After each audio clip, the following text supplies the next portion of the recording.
গত শনিবারে ঢাকা মেট্রোপলিটন পুলিশের যে একটা ইউনিট আছে, কাউন্টার টেরোরিজম এবং ট্রান্সন্যাশনাল ক্রাইম, সিটিটিসি, সেটার তরফ থেকে জানানো হয়েছে যে বাংলাদেশে জঙ্গি তৎপরতা এবং জঙ্গি হামলার একটা সম্ভাবনা আছে। রিসেন্টলি একজনকে গ্রেফতার করা হয়েছে, তার সাথে আবার অবসরপ্রাপ্ত দুজন সেনা সদস্যের যোগাযোগ আছে। এই ধরনের কথাবার্তাগুলো এসছে। একটা সমাজে যে কোনো ধরনের প্রান্তিক চিন্তা থাকাটা অস্বাভাবিক কিছু না, এটা সব সমাজে আছে, সব সমাজেই, এবং বিভিন্ন নামে বেনামে আছে, বিভিন্ন আইডিয়াকে কেন্দ্র করে আছে। যেমন বাংলাদেশে একসময় আমরা দেখেছি যে পূর্ব বাংলা কমিউনিস্ট পার্টি, নকশালি মুভমেন্ট যেটা ছিল, তারা বাম রাজনীতি করেছেন এবং সেটা সশস্ত্র পন্থায় করেছেন এবং হাজার হাজার মানুষ খুন করেছেন। সর্বহারা পার্টি ছিল, জাসদ অস্ত্র হাতে তুলে নিয়েছিল, জাসদের গণবাহিনী ছিল যারা সশস্ত্র বিপ্লব করবেন বলে শেখ মুজিবের শাসনে চরমভাবে সরকারকে চ্যালেঞ্জ করেছেন। তো সেই রকম অনেকগুলো ফেনোমেনা ইতিমধ্যে আমরা দেখেছি যে বাংলাদেশে প্রান্তিক রাজনৈতিক ধর্মীয় চিন্তার জায়গা বিভিন্ন সময় ছিল। 2001-এর পরে 9/11-এর ঘটনার পরে সারা দুনিয়াতেই দেখলাম মুসলিম বিশ্বে সাডেনলি ধর্মীয় প্রান্তিকতার জায়গাগুলো এক্সপোজড হতে লাগলো এবং সেটার একটা রাজনৈতিক মাত্রা ছিল। আব্দুর রহমান, বাংলা ভাই, তারপরে হচ্ছে হুজি, এই ধরনের বিভিন্ন সংগঠন বেশ সক্রিয় দেখলাম এবং উত্তরাঞ্চলে বিভিন্ন জায়গায় তারা আসছে। এবং মজার ব্যাপার যেটা ছিল, এদের অলমোস্ট সবাই ভারতে ট্রেন্ড। বিভিন্ন ইনফরমেশন, তথ্য, যে ডকুমেন্টেশন আসছে, তাদের জবানবন্দি ছিল, তারা সবাই এটা বলেছে এবং এই তথ্যটা আসছে, তারা সবাই ভারতে দেরাদুনে ট্রেনিং নিয়েছে, অস্ত্র পেয়েছে। আবার বিএনপিরই কোনো এমপি মন্ত্রী সেই সময় তাদেরকে রাজশাহী অঞ্চলে, খুলনা অঞ্চলে তাদেরকে স্পেস দিয়েছে, তাদেরকে এই কর্মকাণ্ডগুলো করতে দিয়েছে এবং লোকালি তারা জনপ্রিয় ছিল। এখন প্রশ্ন হচ্ছে যে এই প্রান্তিক চিন্তাগুলো একটা সমাজে থাকাটা যেমন স্বাভাবিক, প্রশ্ন হচ্ছে যতটুকু আমাদেরকে বলা হচ্ছে আছে, এই মাত্রাটা আসলে সত্য কিনা। এবং যেই ঘটনাগুলো আমরা গত আওয়ামী আমলে দেখেছি যে কিভাবে নাটক করা হয়েছে, শিক্ষিত ভদ্র সিম্পলি নামাজি মানুষ ধরে নিয়ে দাড়ি বড় করে তাকে কালো পাগড়ি পরায় নাটক করে তাকে জঙ্গি বানানো হয়েছে। তারপরে আবার একটা বিল্ডিংয়ে নিয়ে আটকে রেখেছে, ওখানে একটা অভিযানের নাটক, ব্রেকিং নিউজ, একদম সিনেমাটিক ওয়েতে করে সেখানে তাদেরকে সবাইকে মেরে ফেলা হয়েছে, কোনো জবাবদিহিতা ছিল না। এবং এই নাটকগুলো মঞ্চস্থ হতে আমরা গত অনেকগুলো বছর দেখেছি। এবং এইটা ইভেন পুলিশের যে আইজি ছিল সম্ভবত নুরুল হুদা সাহেব, ওনার লেখাতেও উনি এই জিনিসটা বলেছেন আর কি। শেখ হাসিনার সাথে একটা কনভারসেশন, যে উনি একটা ঘটনার বিবরণ দিচ্ছিলেন, তখন হাসিনা তাকে জিজ্ঞেস করছে এটা কি নাটক কিনা, মানে এরকম একটা কনভারসেশন আছে আর কি, আমরা পড়েছিলাম এর আগে ওনার লেখা থেকে। তো সেই দিকে এবং 9/11-এর পরে সারা দুনিয়াতে আমেরিকা যেটা করেছে, পৃথিবীর সবচেয়ে বড় সন্ত্রাসী সংগঠনগুলো তৈরি হওয়ার পিছনে আমেরিকার গোয়েন্দা সংস্থাগুলোর সিরিয়াস হাত আছে, সহযোগিতা আছে। এবং এই ধরনের অনেক এন্ট্রাপমেন্টের কনভারসেশন আমরা বিভিন্ন সময় পেয়েছি, যে কিভাবে গুয়ান্টানামো বেতে এই যে আমেরিকার সিআইএ, এফবিআই হাজার হাজার মুসলমানদেরকে বিভিন্ন দেশ থেকে নিয়ে আটকে রেখেছিল এবং তাদের অলমোস্ট সবাইকেই ছেড়ে দিয়েছে, শুধুমাত্র তাদের জীবন থেকে 10 বছর, 12 বছর, 15 বছর নষ্ট করে তাদেরকে ছেড়ে দেওয়া হয়েছে। এবং তাদের অনেকে আবার আমেরিকার সরকারের বিরুদ্ধে মামলাও করেছে, তাদের জীবন থেকে এতগুলো বছর নষ্ট করবার জন্য তাদেরকে এই যে খারাপ নামে, সন্ত্রাসী নামে সারা দুনিয়াতে পরিচিত করিয়েছে, অনেকে ক্ষতিপূরণ পেয়েছে। ইউরোপ, আমেরিকাতে এরকম ঘটনা ঘটেছে। তাহলে এই যে গ্লোবাল টেরোরিজমের যে যুদ্ধ, মানে ইসলামের বিরুদ্ধে, মুসলমানদের বিরুদ্ধে, সন্ত্রাসের বিরুদ্ধে অনন্তকালের যুদ্ধের যে ন্যারেটিভ গত 2001 সাল থেকে আমরা সারা দুনিয়াতে দেখেছি, যেটা অফিসিয়ালি এই পলিসিটা ডাম্প করেছে পেন্টাগন, স্টেট ডিপার্টমেন্ট আমেরিকা গত কয়েক বছর আগে। তো সেই বাস্তবতাতে আমাদের এই পুরো টেরোরিজম প্রকল্পটা আমাদেরকে রিভিউ করা দরকার, যে আসলে বাংলাদেশে গত 9/11-এর পর থেকে, 2001-এর পর থেকে, 2001 থেকে 2006 কী হয়েছে, এইটার পরবর্তীতে আওয়ামী আমলে এই যে 17 বছর শেখ হাসিনা কী পরিমাণ নাটক করেছে, পুলিশকে দিয়ে, র্যাবকে দিয়ে, আর্ম ফোর্সেস দিয়ে আমাদের হাজার হাজার তরুণ ছেলেমেয়েদেরকে, মাদ্রাসার ছাত্র, শিক্ষক, তরুণ আলেম ওলামায়ে কেরামদেরকে কীভাবে সন্ত্রাসী বানিয়েছে, দাড়ি টুপিওয়ালাদেরকে একটা ঘৃণিত বস্তু বানিয়েছে, যেটা তাদেরকে হত্যাযোগ্য পর্যন্ত করেছে। এই বয়ানের মাধ্যমে আমরা দেখেছি যে হেফাজতের সমাবেশে 2-2.5 লক্ষ বুলেট ছুঁড়ে শত শত মানুষকে খুন করা হয়েছে। কতজনকে খুন করা হয়েছে, কতজনের লাশ নাই, তার হিসাবটা পর্যন্ত নাই। এটা কি 200-250 অধিকার? তার একটা কাগজে দেখলাম যে 61-62 জনের তালিকা করতে করতে অধিকারের সম্পাদককে তুলে নিয়ে গেছে। আমরা বারবার তত্ত্বাবধায়কের সময় দাবি করেছিলাম যে একটা কমিশন করেন হেফাজতের, শাপলা চত্বরে গণহত্যা কমিশন করে এটার একটা রিয়েল ফ্যাক্ট ফাইন্ডিং হওয়া দরকার আর কি। প্রফেসর ইউনূস ওলামায়ে কেরামদেরকে ডেকে ওয়াদাও দিয়েছিলেন যে জাতিসংঘের অধীনেই তারা একটা ফ্যাক্ট ফাইন্ডিং মিশন করবেন। পরবর্তীতে সেটার আলোর মুখ দেখে নাই। এখন নতুন করে ডিএমপি তার এই কাউন্টার টেররিজম এবং ট্রান্সবর্ডার যে ক্রাইমের ইউনিট থেকে যে সতর্ক বার্তাটা আমাদেরকে দিয়েছে, এটার অনেকগুলা ডাইসেক্টিং জায়গা আছে। প্রথম কথা হচ্ছে যে বাংলাদেশের মানুষ এবং সারা দুনিয়ার মানুষ, বিশেষ করে মুসলমানরা, এই নাটক দেখে জঙ্গিবাদ, এক্সট্রিমিজম, ওয়ার অন টেরর, তারা কিন্তু খুব বিরক্ত, ক্লান্ত এবং কেউ এই কথাগুলো বিশ্বাস করে না।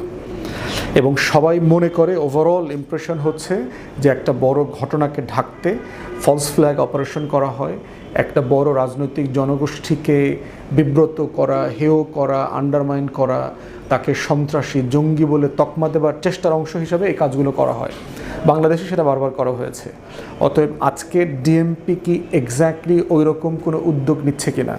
কারণ বাংলাদেশে এখন যা হচ্ছে তার অনেকগুলো উপাদান, উপকরণ আছে যেটা দিয়ে আমরা ধারণা করতে পারি যে বিরোধী দল যেহেতু একটা বড় ইসলামিক দল, যাদেরকে 17 বছর ধরে বিভিন্নভাবে ট্যাগ দেওয়া হয়েছে, সন্ত্রাসী, জঙ্গি বানানো হয়েছে, চেষ্টা করা হয়েছে, মৌলবাদী, রাজাকার, স্বাধীনতা বিরোধী, এই যে পুরো ট্যাগলাইনগুলো আছে, এই ট্যাগলাইনগুলো 24-এর গণ অভ্যুত্থানে ওভারকাম করা হয়েছে।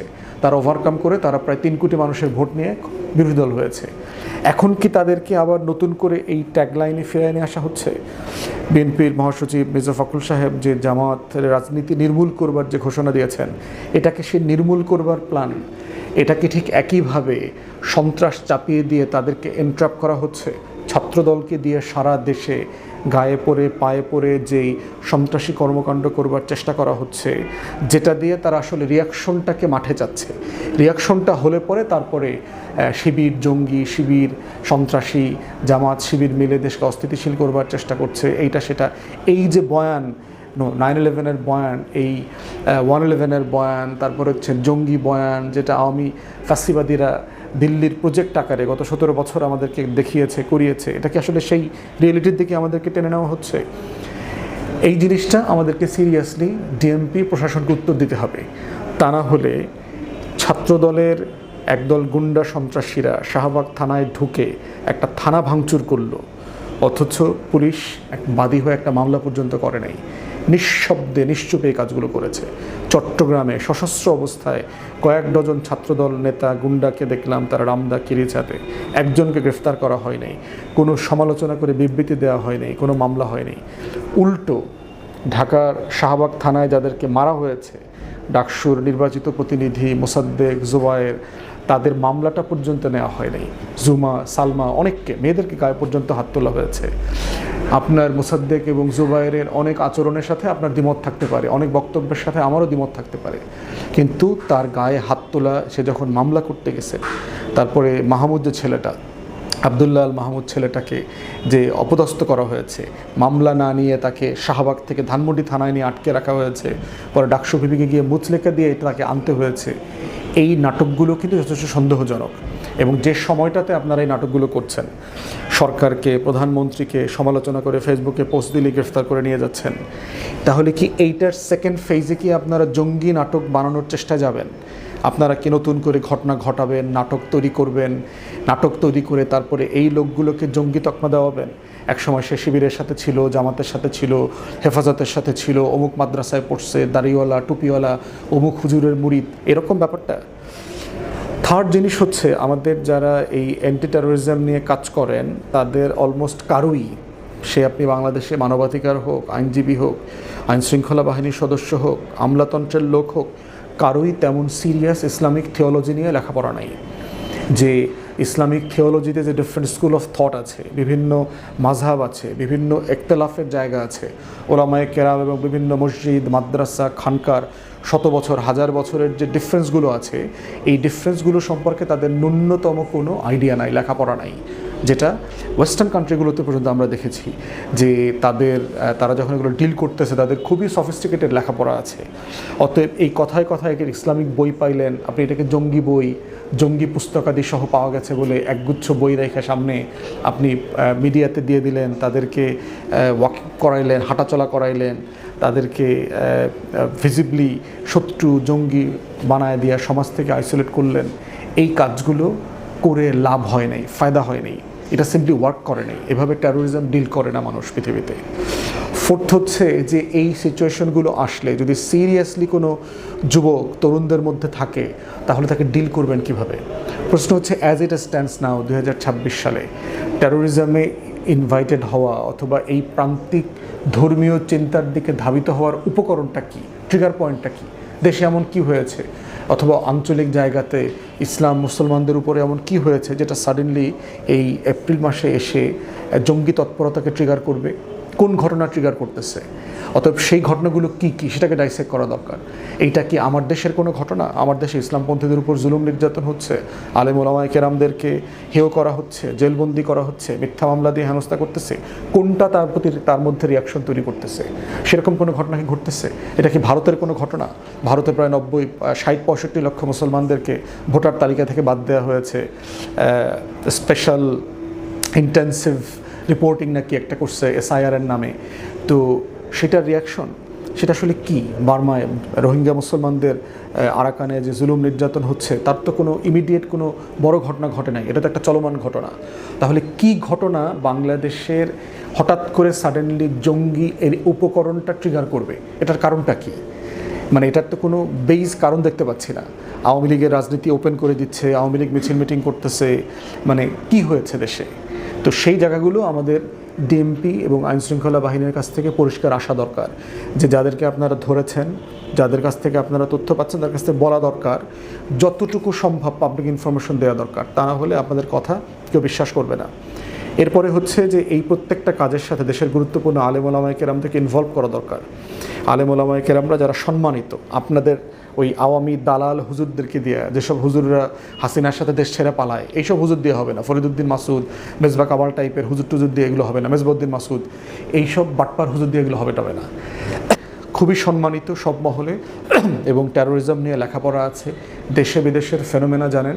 সবচেয়ে গুরুত্বপূর্ণ হচ্ছে ধর্মপ্রাণ মুসল্লি যারা আছেন তাদের কাছে তারা সম্মানিত, বিশ্বাসযোগ্য। এমন আলেম ওলামায়ে কেরামদের এই কাজের সাথে ইনভলভ করতে হবে। আপনারা ডিএমপিতে যারা সিটিটিসি চালান, আমরা অনুরোধ করব, আপনাদেরকে আহ্বান জানাবো, আপনারা একটা মানে কালেকটিভ এক্সপার্টদেরকে নিয়ে একটা টিম করেন, যাদের সাথে আপনারা তথ্যটা শেয়ার করবেন। এর ভিতরে বিদগ্ধ সম্মানিত আলেম ওলামায়ে কেরাম থাকতে হবে, আইনজীবী থাকতে হবে, মানবাধিকার কর্মী থাকতে হবে, দেশে বিদেশে এগুলো নিয়ে কাজ করেছেন এমন যদি কোনো ব্যক্তিত্বকে পাওয়া যায় তাদেরকে ইনভলভ করতে হবে, তাদের সাথে তথ্য শেয়ার করতে হবে। তা না হলে শুধুমাত্র আপনাদের যে কোনো ঘটনা সত্য হলেও মানুষ নাটক মনে করবে এবং দেশটাকে অস্থিতিশীল করবার এই ঘটনার দিকে দয়া করে আল্লাহর রাস্তায় আপনারা নেবেন না। বাংলাদেশের ডিপ স্টেট বাহিনী বাংলাদেশটার অনেক ক্ষতি করেছেন আপনারা গত বছরগুলোতে, শুধুমাত্র ক্ষমতাসীন সরকারকে খুশি করবার জন্য, আপনার একটা পদ পদবীর জন্য। এই যে দেখেন কত ফেক জেনারেল হয়েছে আওয়ামী আমলে, দেশ ছেড়ে পালাইতে হয়েছে না? DGF-এর 5-6 জন চিফ তারা দেশ ছেড়ে পালাইছে। এই কত জেনারেল এখন জেলের ভাত খাইতেছে।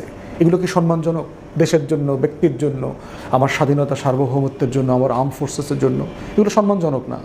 পুলিশের আইজিরা জেলের ভিতরে আছে, জেলের ভাত খাইতেছে। পুলিশের বহু কর্মকর্তারা ডজন ডজন দেশ ছেড়ে পালাইছে। তো এই কাজগুলো দয়া করে আইনশৃঙ্খলা বাহিনী, আমাদের গোয়েন্দা সংস্থাগুলো আল্লাহর হস্তে করিয়েন না, দেশটাকে আর ডুবায়েন না। এই দেশটার অনেক ক্ষতি আপনারা করছেন বিভিন্ন সময় সরকারি দলকে খুশি করবার জন্য, আপনারা টাকা পয়সা কামানোর জন্য, পদ পদবীর জন্য, র্যাঙ্ক অ্যান্ড ফাইলের জন্য। আল্লাহর হস্তে দেশটাকে একটা স্টেবল ফোর্স হইতে দেন। জেনুইন সমস্যা থাকলে অবশ্যই এটাকে অ্যাড্রেস করতে হবে। As a nation and country we must do so. কিন্তু এই নাটক যেন না হয় জঙ্গিপনা নিয়ে, এবং নাটক করে বিরোধী দলের রাজনীতিকে নাই করে দেওয়া, এই বিশাল জনগোষ্ঠীকে, যার 1 কোটির উপর শুধু কর্মী আছে, আপনি এই জনগোষ্ঠীকে সিম্পলি নাই করে দেবেন। 3 কোটি ভোট পাইছে মানুষ, তাকে আপনি সিম্পলি পছন্দ করেন না বলে নাই করে দিতে পারবেন? আওয়ামী লীগ পারছে এটা করতে পারে নাই তো। তাহলে যেই কাজগুলো ব্যর্থ হয়েছে অতীতে, সেই কাজগুলো সেই প্রক্রিয়ায়, সেই মাধ্যমে, সেই বয়ানের ভিতর থেকে করে নতুন করে আপনি কি ফল পাবেন? আগের থেকেও আর খারাপ ফল পাবেন। কারণ পশ্চিমাদের এই ওয়ার অন টেরর, এই জঙ্গি নাটককে আপনাদেরকে মদত দেওয়া, টাকা দেওয়া, ট্রেন করা, অস্ত্র দেওয়া ব্যাপারে আগ্রহ নাই। তাদের এখন প্রায়োরিটি চেঞ্জ হয়ে গেছে। ইরান যুদ্ধের কারণে যেটা হচ্ছে, শুধু মানে আমাদের অঞ্চল না, দুনিয়ার ভূ রাজনীতিতে পরিবর্তন হয়ে যাবে। ব্যাপক শিফট হচ্ছে, পেট্রো ডলার কলাপস করতেছে। এই যে মানে হিউজ আমেরিকান গত 50-60 বছরের অর্থনীতি, রাজনীতি এবং সামরিক বাস্তবতা পরিবর্তন হচ্ছে, তার সাথে দুনিয়ার প্রত্যেকটা দেশ, আমাদের দেশগুলোর মতো দেশেরও বাস্তবতা পরিবর্তন হয়ে গেছে। এই পরিবর্তিত বাস্তবতায় বাংলাদেশে রাজনৈতিক স্থিতিশীলতা, গণতন্ত্র, সহনশীলতা, প্রত্যেকটা জিনিস ধরে রাখা খুব গুরুত্বপূর্ণ। তো আইনশৃঙ্খলা বাহিনীকে বলবো, আল্লাহর ওয়াস্তে এই রকম ঘটনা ঘটার সম্ভাবনা থাকলে, কোনো ইস্যু থাকলে বিশ্বাসযোগ্য পেশাদারিত্বের সাথে কাজ করেন। এই কাজগুলো গ্রহণযোগ্যভাবে রাজনৈতিক দল যারা, তাদের সাথে শেয়ার করেন, যতটুকু শেয়ার করা যায়। পার্লামেন্টে সরকারি দল, বিরোধী দলের সাথে বসে তাদেরকে ব্রিফ করেন। ব্রিফ করে কি করণীয় আছে, সবাই মিলে কি করা যায়, সেই জায়গাগুলো করেন, যেন একটা সম্মানজনক সমাধানের দিকে যায়। বর্তমান সরকারকে বলছি যে 1 থেকে 6 জঙ্গি নাটক যেটা হয়েছে, বিএনপি জামাত কিন্তু জোট সরকার ছিল, যারা আজকে আপনারা সরকারে বিরোধী দলে, এই সিচুয়েশন কিন্তু আপনারা হ্যান্ডেল করতে পারেন নাই ভালোভাবে। জঙ্গি নাটক, শাইখ আব্দুর রহমান, বাংলা ভাই, দেশে কোনো জঙ্গি নাই, এই ধরনের কথাবার্তা বলে তখনকার সিচুয়েশনটা কিন্তু আপনারা লেজে গোবরে করে ফেলেছিলেন। বিরোধী দলের নেত্রীর উপরে ককটেল মারা, এটার বিচারটা ভালোভাবে না করা, তদন্ত ভালোভাবে না করা। একই ফ্রেমে আজকে আপনারা নতুন কোনো বিপদে পড়িয়েন না, যেই বিপদে আপনারা সম্মিলিতভাবে 2001 থেকে 6 পড়ছেন এবং তারপরের বছরগুলোতে। একই নাটকের কোনো ফ্রেমে আপনারা বন্দী হলে কিন্তু সবার রাজনীতি খসে পড়ে যাবে। তাই এই বিষয়গুলোতে সরকারি দল, বিরোধী দল যারা সংসদে আছেন, সবাই দয়া করে একসাথে আইনশৃঙ্খলা বাহিনীকে নিয়ে বসেন, ব্রিফিং শোনেন, কী করণীয় আছে, আলেম ওলামায়ে কেরাম এবং বিশেষজ্ঞ যারা আছে তাদের সাথে বসেন, কথা বলেন। পৃথিবীর অন্য কোনো দেশের সাথে যদি অভিজ্ঞতা শেয়ারের প্রশ্ন আসে, সেটা করেন, করে দেশকে স্টেবল রাখার জন্য যা যা করণীয় দরকার সেটা করবেন।